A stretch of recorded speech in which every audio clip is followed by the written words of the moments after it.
is Shubhi and welcome back to my channel.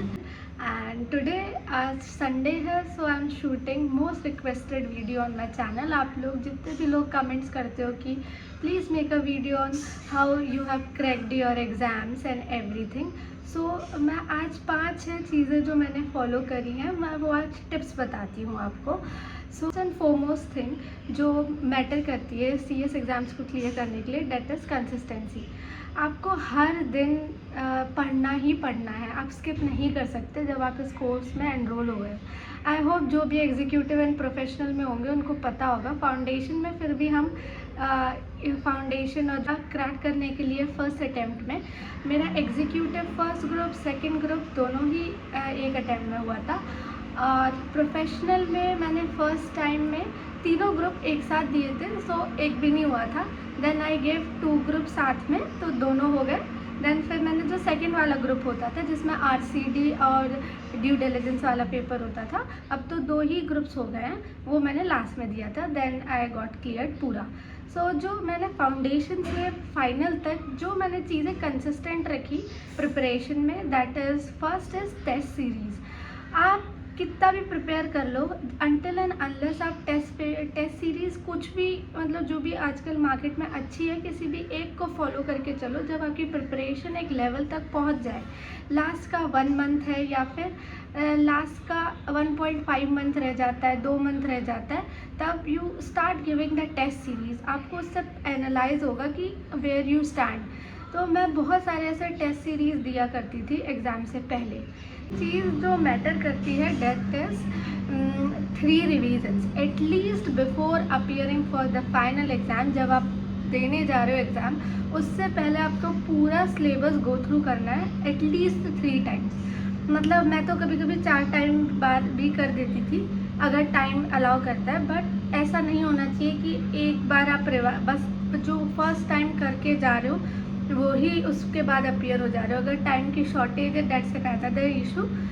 Exam skip मत करना, exam देना. अगर प्रिपरेशन नहीं है फिर भी आपको पता चलेगा क्या क्वेश्चंस आ रहे हैं, कहाँ पे लैग कर रहे हो. But if you want to clear, अगर सीरियसली क्लियर का दिमाग में सोचा हुआ है तो 3 रिविजन्स बहुत बहुत बहुत ज़्यादा ज़रूरी है. उसके बाद जो ओपन बुक पेपर्स है, थर्ड चीज़ है open book. For open book you need to, आप वहाँ पे आप ब्लैंक नहीं हो सकते. उसके लिए भी आपको कि सारी बुक हम ले जा सकते हैं, तो कोई नहीं, इसके लिए तो कोई प्रिपरेशन करने की ज़रूरत ही नहीं है. ऐसा बिल्कुल भी मत करना, otherwise you will face difficulty वहाँ पे एग्ज़ाम पेपर हॉल में. सो फर्स्ट थिंग, उसके एग्ज़ाम पेपर जो पहले के एग्ज़ाम पेपर्स के पैटर्न है वो उठा के देखो. जो मेरा एग्ज़ाम पेपर, जो मेरा फाइनल में एग्ज़ाम जो ओपन बुक था, उसमें तो बहुत ही ज़्यादा हर पेपर में आपको पता ही होगा, जो 8 पेपर 9 पेपर है उसमें से एक पेपर कोई ऐसा आएगा जिसमें आपको लीस्ट लगता होगा कि मुझे इस पेपर में कुछ आता भी है. But calm down, relax and try to attempt as many as question जितना आप अटेम्प्ट कर सकते हो. So this is the one more strategy जो मैंने फॉलो की थी. मेरे टाइम पे सबसे 9 पेपर्स में से ओपन बुक वाला वॉज वेरी डिफ़िकल्ट. मतलब मुझे उसमें से कुछ समझ नहीं आ रहा था कि मैं इतनी सारी बुक्स थी फिर भी क्या लिखूँ, ऐसा भी होता है. बट काम डाउन, एक एक क्वेश्चन करके सॉल्व किया, जो जो आपको मिलता जा रहा है लिखते जाओ. उस समय वो कॉर्पोरेट इंसॉल्वेंसी वाला पेपर था मेरा.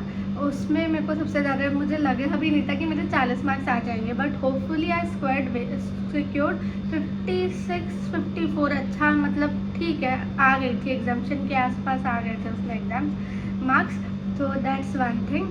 और सबसे लास्ट जो मतलब जो मैंने फॉलो किया था कि जो थियोरेटिकल वाले सब्जेक्ट्स है ना, वो मैं सुबह कंप्लीट कर लेती थी. तो जो ये जो दोपहर का या आफ्टरनून और जो ये शाम का टाइमिंग होता है ना, इसको आप प्रैक्टिकल सब्जेक्ट्स के लिए रखना. जैसे टैक्स का प्रैक्टिस करना है, FM का प्रैक्टिस करना है, या जो भी प्रैक्टिकल सॉल्विंग वाले क्वेश्चंस पेपर है ना, उनको आफ्टरनून वाले स्लॉट में ही रखना.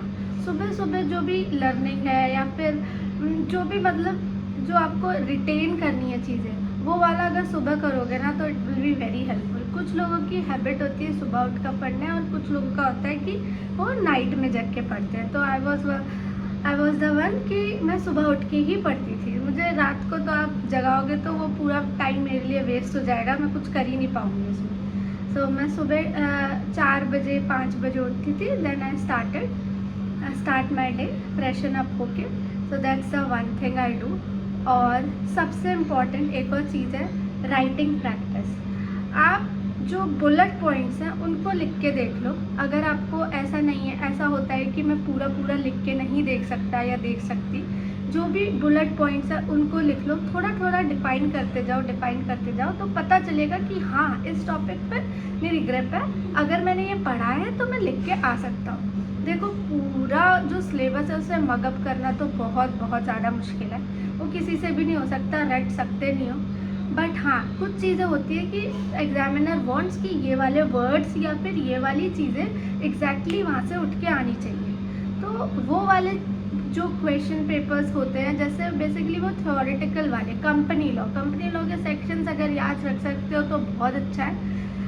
अंदर के सब रूल और ये सब चीज़ें तो कोई एक्सपेक्ट नहीं करता है स्टूडेंट लेवल पे, बट अगर आप याद है उस समय करेक्ट तो लिखते हो, मेंशन करते हो, उसके बोनस पॉइंट्स मिलते हैं एग्ज़ाम में, एग्जामिनर देता है। So these are all the things जो मैंने फॉलो करी। और अभी आप लोग जानना चाहते हैं कि मैं कहाँ वर्क करती हूँ, तो आई वर्क इन MNC और वो गुड़गांव में है। अगर आपको उससे रिलेटेड कोई भी वीडियो चाहिए या फिर क्या काम है, कैसे मैंने ये जॉब सिक्योर किया, या फिर इंटर्नशिप के क्वेश्चंस क्या होते हैं, तो प्लीज़ आप इसमें जो कमेंट्स में ड्रॉप डाउन है उसमें प्लीज़ मेंशन कर दीजिएगा। I will surely make video on that. Monday to Friday थोड़ा बिजी रहता है, सैटरडे संडे चिल रहता है, तो मैं श्योरली आप लोगों के लिए एक वीडियो पोस्ट करा करूँगी। आई होप ये हेल्पफुल होगा। और अगर किसी भी चीज़ पे क्लैरिटी चाहिए या कुछ भी CS के बैकग्राउंड के रिलेटेड कुछ भी चाहिए तो कमेंट्स कर दीजिए, आई विल श्योरली पोस्ट।